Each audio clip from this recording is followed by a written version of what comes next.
부모에 대해서, 자녀 교육에 대해서 대단히 많은 내용들이 매스컴에서 쏟아져 나옵니다. 우리는 또 이 가정의 달이 되어지면 우리들 스스로도 무언가 좀 더 노력하고 애써 보려고 하는 그러한 노력들이 우리에게 있는 것을 보게 되죠. 근데 정말 이 가정이라고 하는 것이 무엇일까라는 생각을 우리는 다시 한번 해보게 됩니다. 이것은 각 사람의 역할이라는 거죠. 그러면 성경에 있어서 우리가 성경적 관점에서 보았을 때에 각 사람의 역할이 무엇일까? 오늘 말씀의 제목은 내 삶의 최선이 무엇이냐라고 하는 거죠. 저를 놓고 보면 저는 한 가정에서 아버지이기도 하지만 저에게는 어머니가 계셔서 자녀이기도 합니다. 아내가 있어서 남편이기도 합니다. 형제들과의 관계에 있어서는 형이기도 하고 오빠이기도 합니다. 이와 같이 많은 가정의 구성원들의 관계가 서로가 있어요. 어떤 사람 앞에 서느냐에 따라서 저의 역할은 분명히 달라지겠지요. 그러면 오늘 우리가 생각하기를 원하는 것, 우리가 회복하기를 원하는 것, 바로 그것은 납니다. 많은 사람들은 자기를 희생해서 자기의 공동체를 살리는 역할을 하려고 합니다. 그리고 많은 가정들이 어떤 한 사람의 희생을 통해서 그 가정이 세워지는 것을 기대하는 경우가 대단히 많습니다. 그래서 흔히 남편들의 집안의 가장의 희생으로 집안이 세워진다라고 생각합니다. 그러나 그건 절대 맞는 표현이 아닙니다. 돈을 보니까 그 사람의 역할이, 남편의 역할이 크고 집안에서 살림하는 아내의 역할은 작은 것이냐, 어떤 것이 크고 어떤 것이 작은 것인가, 그건 절대 없습니다. 모든 사람의, 각 사람의 역할은 같은 것입니다. 크고 작음의 개념이 될 수가 없습니다. 그러면 오늘 우리가 고민하고 묵상해야 될 건 뭐냐면 바로 납니다. 내가 누구이냐라고 하는 나의 정체성에서부터 시작하여서 내 삶 가운데에서 내가 어떤 사람이 되어야 되느냐라고 하는 것이죠. 그러면 우리는 그 삶의 원리를 바로 성경에서 찾아볼 수 있기를 원합니다. 여러분, 오늘 본문에는 사울이라고 하는 왕과 다윗이라고 하는 왕 두 사람이 성경 한 곳에 기록이 되어져 있습니다. 한 사람, 사울이라고 하는 사람은 이스라엘 백성들이 왕을 구할 때에 하나님께서 기스의 아들 사울을 왕에 세우셨다라고 이야기를 하고 있습니다. 시간이 지나면서 사울의 왕으로서의 자리가 하나님이 보셨을 때에 하나님의 마음에 들지 아니했습니다. 그래서 성경은 사울을 왕에 삼으신 것을 하나님이 후회하셨다라고 이야기를 하고 있습니다. 그런데 그때 하나님의 마음에 드는 사람이 있었습니다. 오늘 말씀해 보면 이새의 아들 다윗을 만나니 내 마음에 합한 사람이라, 내 마음에 맞는 사람이라, 내 마음에 드는 사람이라. 그러면서 오늘 말씀에 대단히 중요한 이야기를 합니다. 내 뜻을 다 이루리라. 내 뜻을 이루리라. 내가 이 땅 가운데에서 이루기를 원하는 하나님의 뜻, 하나님의 계획하신 일들이 있는데 그 일들을 이루리라. 누구를 통해서? 하나님의 마음에 드는 사람을 통해서입니다. 그렇게 보면 우리가 왜 가정 안에 한 사람의 구성원으로서 내가 나의 기능, 나의 역할을 회복해야 되는지, 궁극적으로 나가면 하나님의 마음에 드는 사람, 오늘 우리가 내가 하나님의 마음에 드는 사람으로 주님 앞에 나아갈 수 있기를 원합니다. 내가 내 부모님 앞에서, 부모 앞에 자녀로서 내가 할 수 있는 최선의 효도가 무엇일까? 제가 부모된 자로서 내 자녀가 아버지인 나에게 할 수 있는 최고의 효도가 무엇일까? 내 마음에 가장 기쁠 때가 어떤 걸까? 여러분은 어떠세요? 여러분의 자녀분들이 여러분들에게 무엇을 어떻게 하였을 때에 여러분의 마음에 가장 기쁨이 있었습니까? 자녀된 분들은 내 부모가 나에게 어떤 모습으로 내게 무엇을 해주었을 때에 내 마음에 가장 큰 기쁨이었습니까? 아내는 아내대로, 남편은 남편대로 서로의 관계 속에서 어떤 모습으로 상대방이 나에게 무언가를 해 주었을 때에 내 마음에 가장 큰 기쁨이었는가? 그건 결국 한 가지의 주제로 모아지는 것 같습니다. 그리스도 예수 안에 있는 우리는, 적어도 제가 보는 관점에서는 그가 하나님의 마음에 드는 사람이 되었을 때, 제 아이들이 하나님의 마음에 드는 사람이 되었을 때, 하나님이 보셨을 때에 하나님의 마음에 합한 사람이 되었을 때, 그것 이상 내 자녀가 저에게 해줄 수 있는 효도는 없는 것 같습니다. 저희 어머니가 아들인 저를 위해서 할 수 있는 최고의 사랑, 그건 돈도 아니고요, 그 어떤 선물도 아니고요, 내 어머니의 삶이 하나님 앞에 항상 하나님의 마음에 드는 사람이 되는 것, 하나님 편에 서서 생각하고 하나님 편에 서서 말하고 하나님의 편에 서서 결단하며 나아가는 것, 그 모습이 제가 보았을 때 제 어머니가 저에게 해줄 수 있는, 자녀에게 해줄 수 있는 최고의 사랑이에요. 그 이상도 그 이하도 되지 않는 것을 보게 됩니다. 그러면 오늘 성경에서 우리는 사울에 대한 이야기도 중요하겠지만 다윗이 어떻게 해서 하나님의 마음에 드는 사람이 될 수 있었을까? 우리가 너무도 잘 알고 있는 말씀입니다. 이 말씀을 우리는 열왕기에 있는 내용에 있는 말씀들을 통해서 함께 보려고 합니다. 자, 성경 한번 우리 같이 찾아보겠습니다. 열왕기상 9장입니다.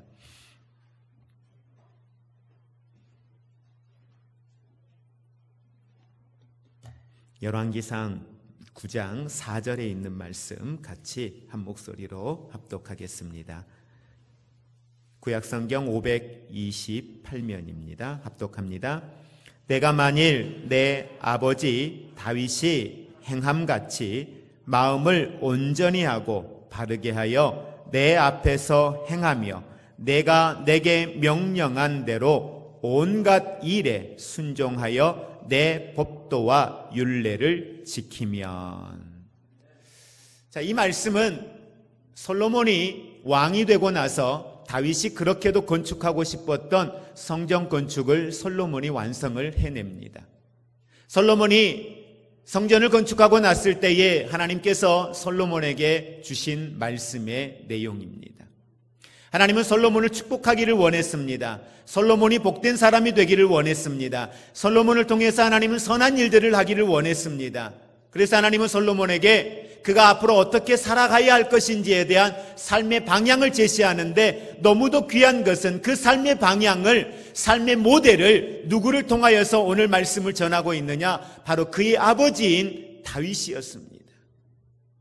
역사적 인물 가운데에 아브라함을 예로 들지도 않았습니다. 과거의 인물이었던 자기의 조상 그 어떤 사람의 인물을 예로 든 것이 아니라 바로 솔로몬의 바로 자신의 아버지인 다윗을 예를 들어서 오늘 하나님은 솔로몬에게 너가 앞으로 어떠한 삶을 살아가야 할 것인지 이야기하고 있습니다. 그래서 다윗이 살아갔던 삶의 모습을 통해서 왜 다윗이 하나님의 마음에 합한 사람이었는가를 우리는 말씀을 통해서 보기를 원합니다. 오늘 9장 4절 말씀에 내가 만일 내 아버지 다윗이 행함같이 마음을 온전히 하고, 하나님이 보셨을 때에 다윗은 어떤 사람이었느냐? 온전한 믿음의 사람이었다라고 아들에게 자랑하고 있습니다.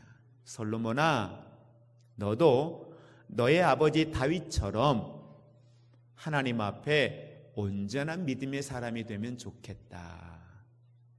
다시 말하면 너의 아버지 다윗은 적어도 내 앞에 온전한 믿음의 사람이었다. 이 이야기를 하고 있는 것입니다. 온전한 믿음의 사람이었다는 게 뭡니까? 하나님을 신뢰하고 하나님을 믿는데 절대적 하나님에 대한 신뢰와 믿음을 가지고 있었던 사람이라는 것입니다.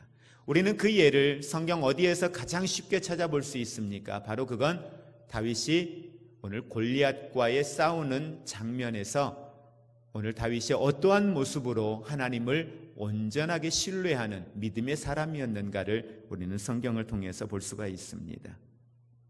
사무엘상 17장 45절 말씀에 보면 골리앗과 싸우면서 바로 골리앗을 향하여서 나아가면서 다윗이 외친 그의 선포입니다. 너는 칼과 단창으로 내게 오거니와 나는 만군의 여호와의 이름 곧 내가 모욕하는 이스라엘 군대의 하나님의 이름으로 내게 가노라. 오늘 자기 앞에 서 있는 골리앗이라고 하는 장군 앞에 다윗이 그를 향하여서 대적하기 위하여 달려나가면서 그가 외쳤던 것, 그가 신뢰했던 것은 그가 가지고 있는 그 어떠한 것도 아니고 오직 만군의 여호와의 이름이라고 다윗은 선포하고 있습니다. 골리앗이 두려움의 대상이 되지 못했습니다. 다윗이 놓여있는 그 환경이 다윗은 두려워할 이유가 없었습니다. 골리앗을 두려워할 이유가 없었습니다. 자기의 키 작음, 자기의 연약함, 자기의 나이, 자기가 들고 있는 무기, 그것들이 결코 불편함이 되지 않았습니다. 무섭지 않았습니다. 왜요? 만군의 여호와 그 하나님이 다윗에게 함께하였기 때문입니다. 다윗이 얼마나 하나님을 신뢰했는가? 그는 전쟁터에서도 그러하였고요, 사울에게 쫓김을 당하는 상황 속에서도 그러하였고요, 모든 환경 속에서 그가 신뢰했던 하나님, 어떤 모습으로 다윗이 하나님을 신뢰했는가를 보면 정말 온전하게 그 하나님만이 나의 하나님됨을, 그 하나님만이 나의 주 되심을, 그 하나님만이 나의 주권자 되심을, 그 하나님만이 나의 능력 되심을 선포하고 그렇게 결단하며 나아가는 다윗의 모습을 우리는 보게 됩니다. 역대하 16장 9절에 보면 여호와의 눈은 온 땅을 두루 감찰하사 전심으로 같이 함께 고백합니다. 자기에게 향하는 자를 위로하여 능력을 베푸십니다. 자기를 향하여 있는 사람, 어떻게 전심으로 어떠한 환경과 어려움 속에 위기 가운데 문제 가운데 있을지라도 전심으로 여호와를 향하고 전심으로 여호와를 구하는 사람, 여호와를 의지하는 사람, 그런 사람을 향하여서 오늘 하나님은 위로하실 뿐만 아니라 능력을 부어주신다고 말씀하고 있습니다. 다윗이 바로 그런 인생을 살고 있었습니다. 그리고 오늘 열왕기상 9장 4절 말씀 다시 한번 우리 합독하겠습니다. 내가 만일 내 아버지 다윗이 행함같이 마음을 온전히 하고 바르게 하여 내 앞에서 행하며 내가 내게 명령한 대로 온갖 일에 순종하여 내 법도와 율례를 지키면. 하나님 앞에서 다윗은 온전한 사람이었고, 더 나아가 오늘 성경은 하나님께서 솔로몬에게 다윗에 대하여 이야기할 때에 그는 온전하고 바른 사람이었다, 바르게 행한 사람이었다라고 이야기를 하고 있습니다. 자칫 잘못하면 다윗은 잘못이 없는 사람이었는가 오해할 수 있을 것입니다. 아니요, 성경은 의인은 없나니 하나도 없다고 성경은 이야기합니다. 그리고 실제 다윗을 보면 그는 의로운 사람은 결코 아니었습니다. 잘못, 실수, 허물 투성인 사람입니다. 그런데 어떻게 사울이라고 하는 왕도 하나님 앞에 부름을 받고 나서 그도 연약하고 미성숙한 모습들이 대단히 많았거든요. 그래서 하나님의 말씀에 순종하지 않는 모습도 있었고, 하나님이 세워서 기름 부어 세워주신 선지자에 대한 말에 대해서도 불순종했고 따르지도 않았고 대단히 미성숙한 모습을 많이 보였던, 자기가 중심이 되었던, 자기가 주인 되었던 삶을 살았던 것, 그게 바로 사울이었어요. 근데 다윗도 마찬가지입니다. 자기 육신의 정욕에 이끌려서 범죄하고 자기의 가장 충복인 신하까지도 죽음의 길로 내몰았던 사람입니다. 자기의 생명을 보존하기 위해서 정신분열 환자처럼 행세하기도 했던 사람입니다. 다윗에게도 미성숙한 모습 대단히 많았던 사람입니다. 그런데 어떻게 사울은 하나님이 그를 왕 세우신 것을 후회하시고, 다윗에게도 그러한 미성숙한 모습이 있었는데 그런 다윗은 모시고 하나님이 하나님의 마음에 합한 사람이라고 이야기했는가? 이 둘 가운데 가장 큰 차이가 있다면 바로 그것은 누가 깨끗하고 누가 덜 깨끗했다, 이 개념이 아니라 오늘 하나님 앞에 바르게 행하였다라고 하는 것은 그의 연약함에 대하여서 하나님이 사람을 통하여서 그 연약함을 책망하였을 때에 한 사람은 회개하는 자리로 갔고 한 사람은 그 말을 귀담아 듣지 않았다라고 하는 사실입니다. 우리의 죄됨을 하나님이 모를까요? 우리의 연약함을 모를까요? 우리의 욕심을 모를까요?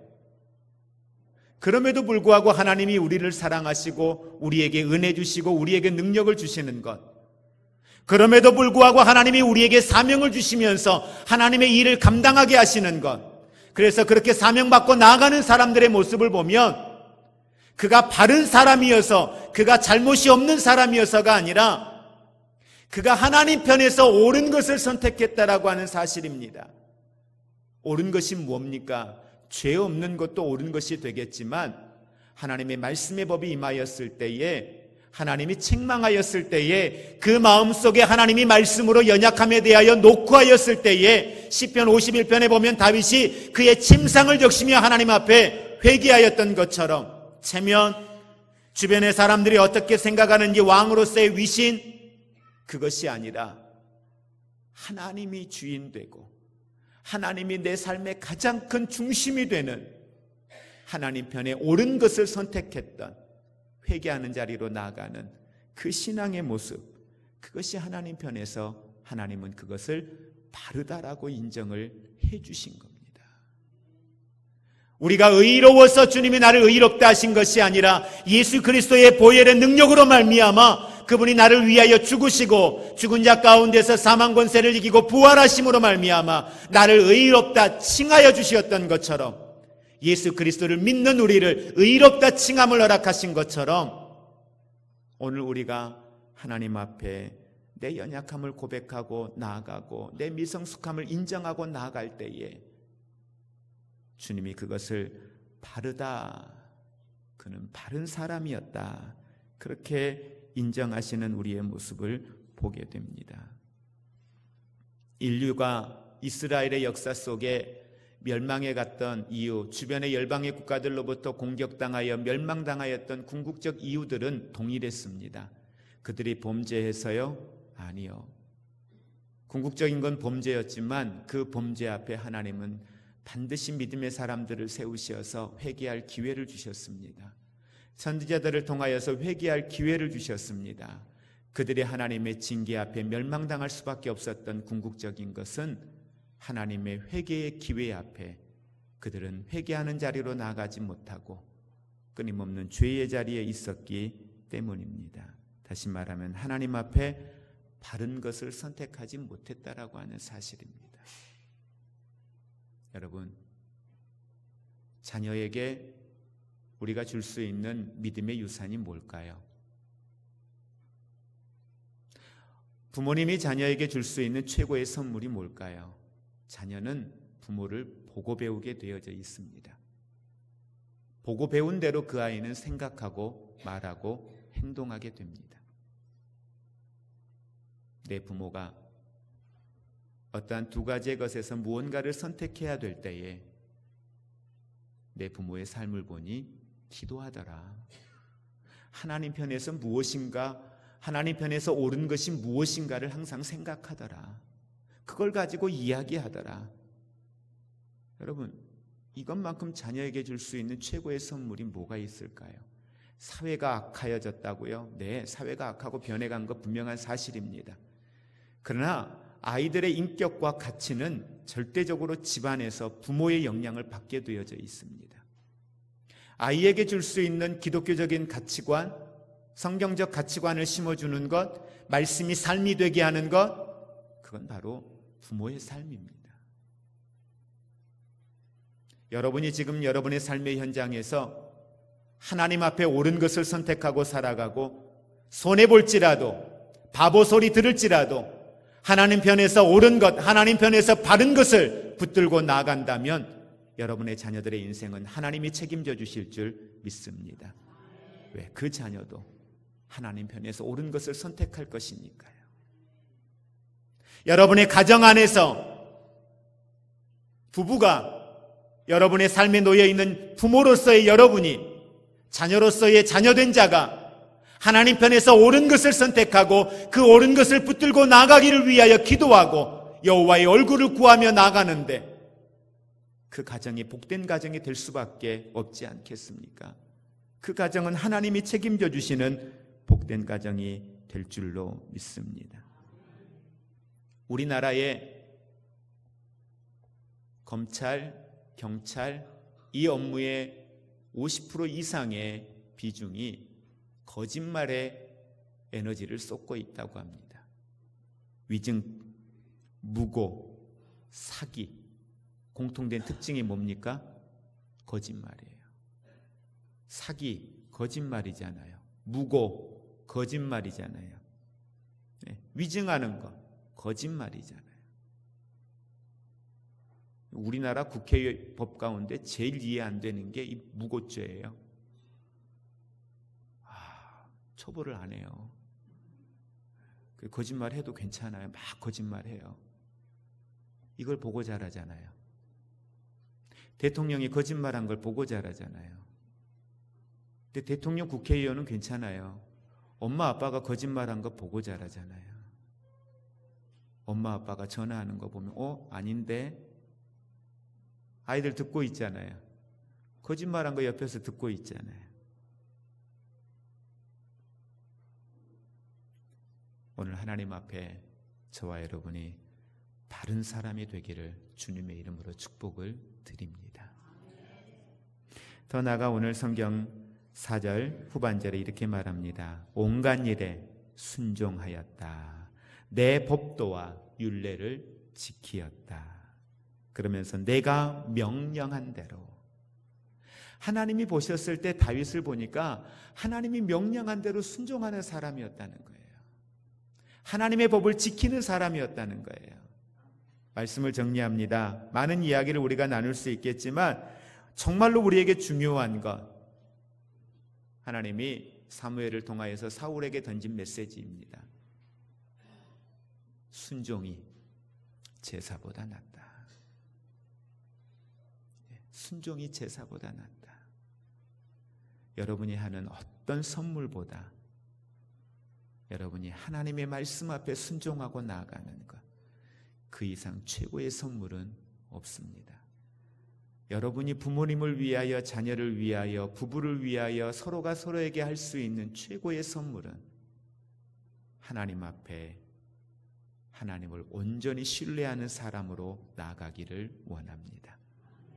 하나님 앞에 바른 것을 선택할 수 있는 사람이 되기를 원합니다.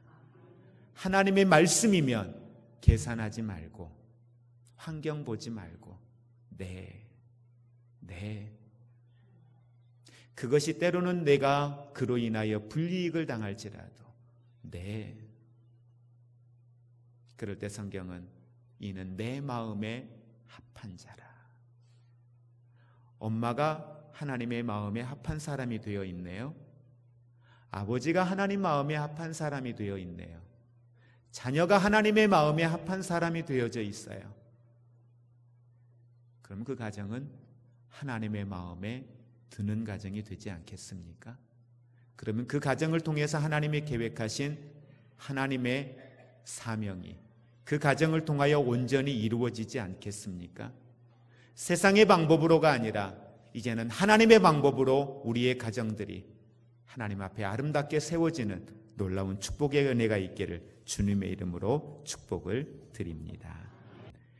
이제는 우리 주 예수 그리스도의 은혜와 하나님 아버지의 사랑하심과 성령님의 교통하심이 5월 가정의 달을 앞두고 우리들의 가정이 어떻게 더 행복하고 아름다운 믿음의 가정으로 세워질 수 있을까?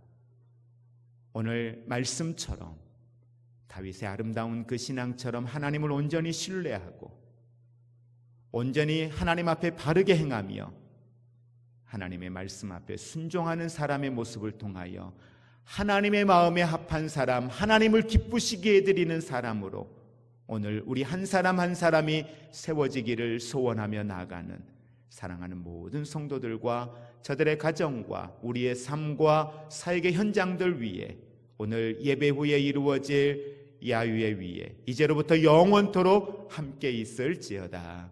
아멘.